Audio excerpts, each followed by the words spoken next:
Here now is Dan Henninger, deputy editor of the Wall Street Journal editorial page and Fox News contributor. I don't know. What do you think about this, Dan? What's the solution?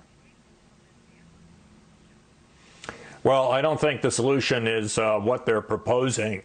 As Doug Holtz-Aiken suggested, how would you end up paying for it? I mean, it's basically Social Security, kind of a pension for people who are not yet retired. And both Social Security and Medicare have support problems of their own. And the issue would be, how do you pay for it? And the answer to that is pretty simple. You pay for it with higher taxes on other people, whether they're income taxes or corporate taxes, or a payroll tax even. You have to redistribute this income back down to the people at that level who are getting a universal basic income. But I have kind of a larger disagreement with this, Melissa, which is that you are ultimately talking about creating two classes of Americans: people who need a universal basic income permanently, and much higher income people who do not. It would be like creating an American aristocracy and an American class that would always be dependent on this UBI. And I don't think that's the kind of country we want to consciously design. It's also about the general approach to how do you solve a problem.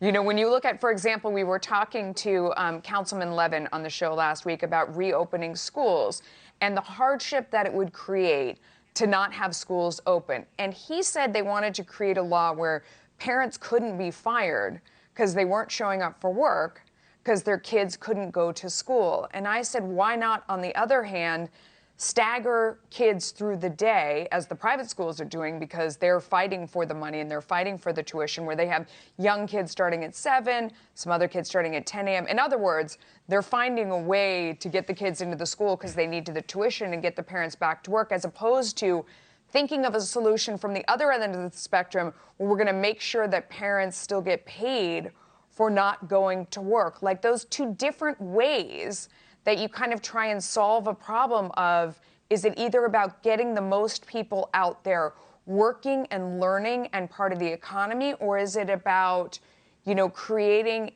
a government that pays everybody to not work and to not go and indemnifies them from having to go to work? Isn't that kind of where we are right now in almost every conversation? I think to some extent that is exactly right, especially with the coronavirus. I mean, the coronavirus, the pandemic, is a unique event. But I think this unique event is being used to translate approaches to helping people in a way that has much more long-term implications. I don't think we want to create a long-term system based on our response to the coronavirus pandemic. I mean, what you want is a system that allows people to get jobs and creates upward mobility. And I think some of the cities proposing the universal basic income, Oakland, Stockton, California, Newark, New Jersey, New York City, Los Angeles, these are places where the cost of living is already very high for the poor people living there. And we need to look at the reasons why it is so expensive to live in these democratically controlled cities. The schools there are very poor. They're not educating people. They're not educating them for the kinds of jobs that are emerging in a modern economy like the one we've got. Housing costs are very high in those places. These are kind of the underlying reasons why you now hear these calls for a universal basic income. It's covering up a lot of past policy failures, and I don't think we're going to help ourselves if we simply try to throw $1,000 a month at people and think that's going to make all of these problems go away. It will not. Yeah. No, and on a federal level, you can print the money, but on a local level, you can't do that. And we are seeing these huge deficits everywhere. So maybe the day of reckoning is coming, especially as people with money who pay taxes leave these cities that have become so insane. Dan Henninger, brilliant as always. Thank you for coming on, Connell.